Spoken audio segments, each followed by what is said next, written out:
Hello, everybody, and welcome back to some more Tycoon. I know in last episode I mentioned that I would probably be doing a lot of things off camera. What I ended up doing is nothing. I woke up today feeling pretty tired, didn't really feel like doing anything, which was not good.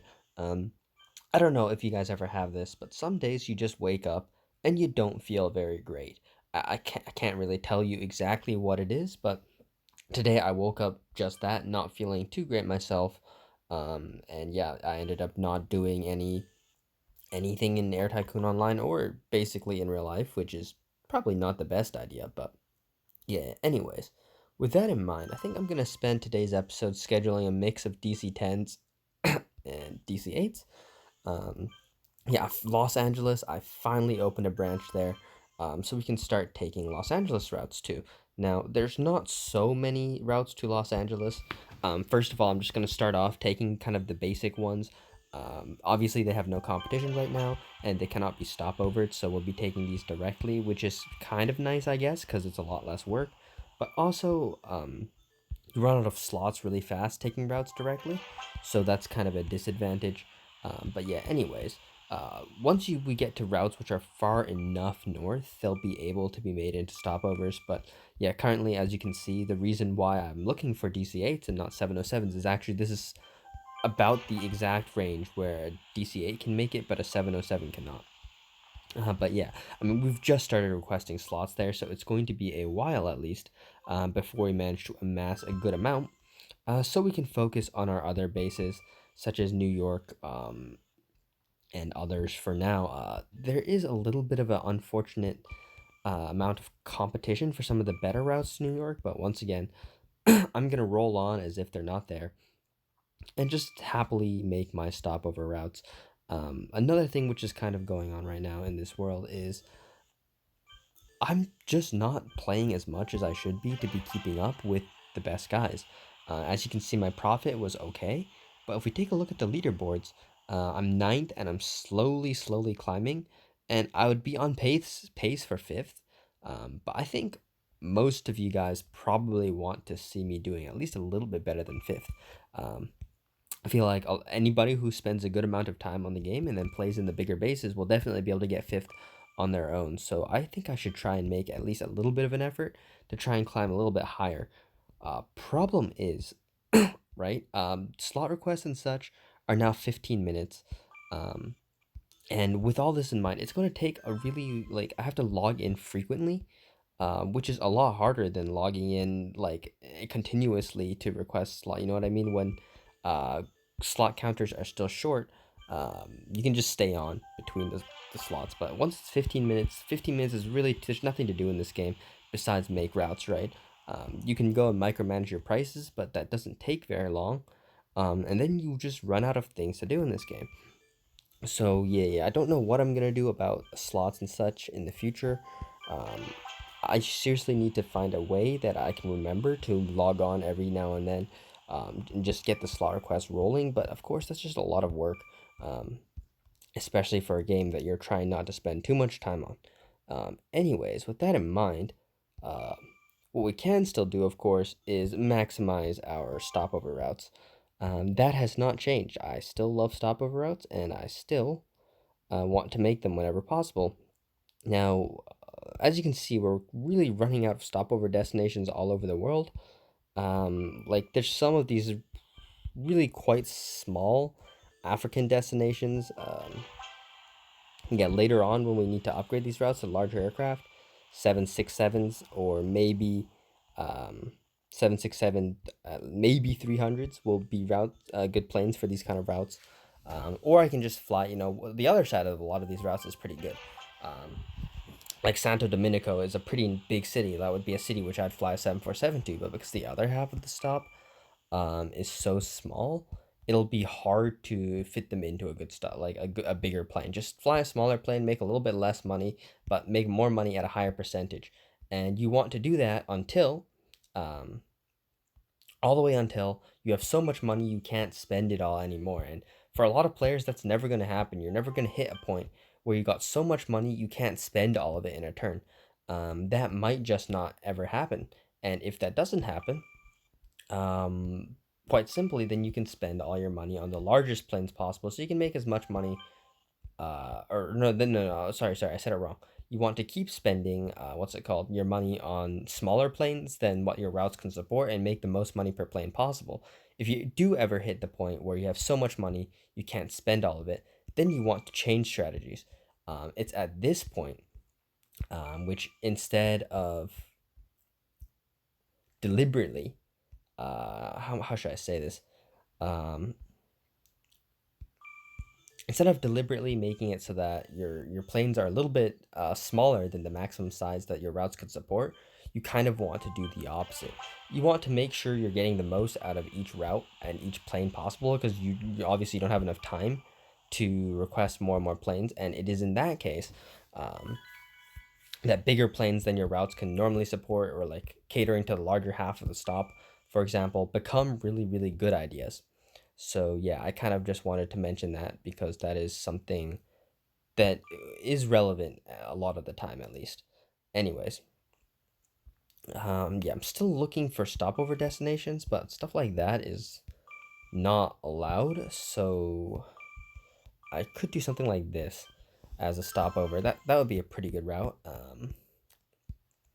Other routes, I guess I'll keep making them to New York. And yeah, like once again, like before I get every single city to have slots, it will be quite frustrating to open up more and more new stopover routes. But once I have all the cities, it'll be really nice for a while until I hit 25 slots in a lot of these places.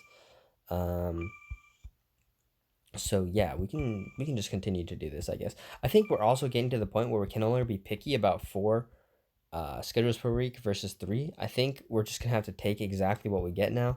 So if we can make, what's it called, three schedules per week, we just take it, because I don't think there's any other ways to get 4 or 5 scheduled per week schedules to London at this point. Anyways, lower schedules per week allows for larger planes and what's it called, less slots. So it's not entirely a bad thing. Um, I really, one of my least favorite parts of all airtime or like airport games is slot constrictions at airports, and slots in general. I mean, they're important because they're realistic in the sense that real life airlines can't operate without a landing or takeoff slot and such. Um, but the way that most games decide to implement these is not really correct. So in Air Tycoon Online, it's used as a time gate, um, which like it makes it so that there can be pay to win elements. Okay, that's kind of fair, I guess. You're a company, you need to make money somehow. You're not gonna make money making the game completely for free. Now, in another game I play, Airway Sim, that game is not pay to win. So you pay to enter the game, and you pay to keep playing, but everybody pays the same amount. And the only like money that is being charged or whatever is just to keep playing, so everybody is basically on an even playing field. Everybody has the same opportunity inside the game, except what they do is they make these airports have quite limited slots, and that's okay. London Heathrow is expected to be a slot limited airport. That makes sense.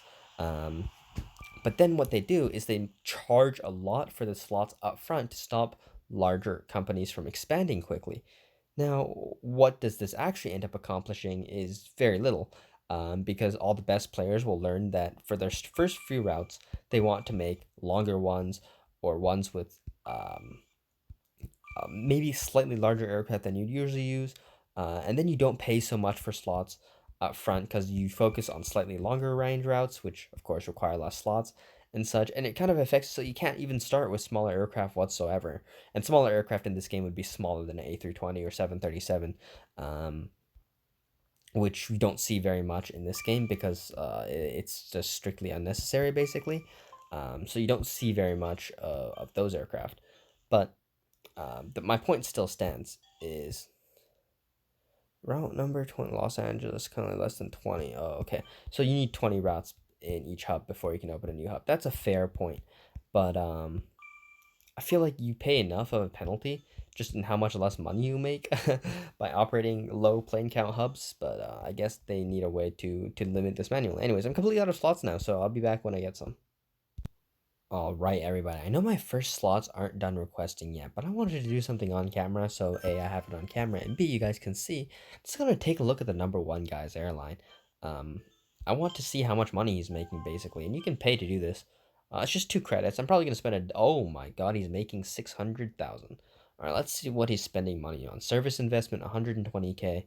Advertising investment, only 60K. Interesting. So he's not focusing very hard on investments. If I take a look at my own airline here, even though I'm significantly smaller, we'll see that both my numbers are much higher. They're kind of my focuses, um, which is pretty interesting. We'll see if this ever pays off or his profit just keeps shooting on up at a basically unrestricted rate. Um, what else? As you can see, his margin is really, really good. I'm kind of curious how he's doing this. Is it possible for me to view his routes? Yeah, here we go. Okay, so a lot of his routes are overlap 747s. I'm guessing he owns these aircraft. But like routes like this, where you have two 747 or like two aircraft, I mean, it's really good profit actually. Like straight up. Um, I guess he's just taking advantage really of the fact that he's got a lot of monopoly routes, which is pretty smart of him. Not bad. He's charging more than 1.3 on a lot of routes too, which is kind of unusual for me. You can see here certain routes he has to charge less to get 100% load factor. All right, not bad. Um, yeah, so he likes to do two routes on or two planes on a single route. I'm not really a big fan of this. I guess it does save time, and it definitely saves on the amount of bases you need, and that affects your advertising investment expense, right? But I kind of have a different strategy, I guess, where you just try and service more unique airports. And then every single route you have will be serviced with one or two aircraft. And once again, I mean, I'm still waiting for money for me to upgrade my aircraft into bigger ones. But obviously, with the amount this guy is making, he's doing something really, really right. And that's kind of interesting, you know what I'm saying? Uh, like 600,000 at this point in the game is really quite good, not bad at all. Once again, he's not investing too much in services, so I'm wondering if he's gonna be have a little bit of a weakness later on. So I'm definitely gonna look at opening Chicago as a base and overlapping with this guy, because fighting stopovers with non-stopover planes sounds like a really fun thing to do, to be honest. So I think after my Los Angeles and Shanghai hubs, I'm gonna stop focusing my hubs on my own interests in terms of what cities, and I'm just gonna go ahead and overlap this number one guy in literally everything he does. I think kind of what I'm noticing now is that in general, this game just has too much demand. And what I mean by that is if the World Traveler Index is high, there's more demand than players can realistically take, unless they're running just insanely profitable companies and playing insanely actively. Now, given that in this world I intend to play not as actively as I normally do, um, I think my best strategy is instead of focusing on free expanding into the nearly infinite open market of Air Tycoon Online, what I'm going to try and do um, is compete. And it's going to be competing with players like the number one guy, basically, strictly, I guess, because why not? Um, my planes are going to be full. He's flying two. I'm going to be flying one. I'm going to have higher service satisfaction. I'm going to have all sorts of stuff going for me. So, I'm kind of interested in doing that. Like, my least 747s are making a really good amount of money. Um, take a look at this. Like, if you remember his airline, his 747s were making around um, 10K. Mine are leased, and they make around 8K. So that's not so bad. Um, that means each one is making about 1.5K per month more than his because the lease cost is 3.5 thousand per month or 3.5 million per month or 3.5K as I would say. Let me just double check that. What is a lease? Oh geez, it's almost 4K per month. So yeah, my planes are really doing quite well then. Because if you subtract that from the costs, then I'm really insanely profitable. Dang. Um, so not bad indeed. I think once I get all my planes scheduled and priced properly, like I've been sitting on a large amount of unused planes this whole time, and all that is kind of done and dusted, my profits will be quite high too. So I do look forward to that. Um, and I do look forward to starting to compete with these guys. But once again, there's just so many routes I'm looking to take and so few ways to kind of take all of them. Um, Yeah, I'm competing with a lot of people here in New York now. Yeah, if we take a look at this, whoops. Like, yeah, there's a lot of people competing on these routes, so I'm not sure. I should probably step away a little bit from some of these routes. So, yeah, maybe only make the monopolies to New York. Yeah, it's kind of a recent revelation I've just made that I think I should probably step away from competing with people who aren't the number one player. Because at this point, right, I'm just going to try and see how high up the leaderboard I can get. And whether or not I'm competing won't really affect my ability to go up the leaderboard, but I can slow down the people at the top, which seems kind of nice, maybe. Um, Obviously, like trying to cut into somebody's profits who's that high, probably they might not even feel it. You know what I mean? Like they might not even notice that I'm trying to compete with them, which is kind of unfortunate, but we can deal with it. Another thing that I can do now is now that I have DC-10s, with these massive ranges, I can go ahead and make some really cool routes, like Sendai to New York, and then stop that over to somewhere like Jacksonville. Like that seems pretty cool. That was definitely not possible before. Oh yeah, and we need a new service satisfaction level, and that's 3 meals of the best. This is for over 10,000 kilometers. Every 5,000 kilometers, there's like a new level of satisfaction you need, and for 10,000 plus, yeah, you need um, 3 meals that are quote unquote the best. So yeah, that's kind of fair, I guess. But um, yeah, it's not really so big of a deal. Anyways, not a big cost increase, so you never really have to think about that. It's always worth the satisfaction is always worth over the cost, and don't be worrying about the cost of, just a um, couple dollars for a few like little bites of meal. Like nobody will really notice that cost at all. Like if you look at the flight costs, where is it? Um, Flight expense 117K. Uh, like even if I subtracted it to zero, that wouldn't increase my profit too much. Keep in mind this is more similar to my actual profit, but this turn was I bought a whole bunch of new planes and didn't use them, and then your profit will of course go down because you're paying for planes you're not using. But yeah, oh yeah, I need to request new slots in Los Angeles. I forgot to do that. Oh shoot. Now it's gonna take forever before I have new slots in Los Angeles. Yeah. Wow. I really can't believe how slow slots come. It's kind of annoying. But yeah, I have no aircraft now, so I have nothing to do for like 10 minutes. But I'll probably schedule most of these aircraft off camera, or I'll schedule it tomorrow, because I've been playing a lot of Air Tycoon already today. So yeah, hopefully you guys enjoyed, and I'll see you guys next time. Peace.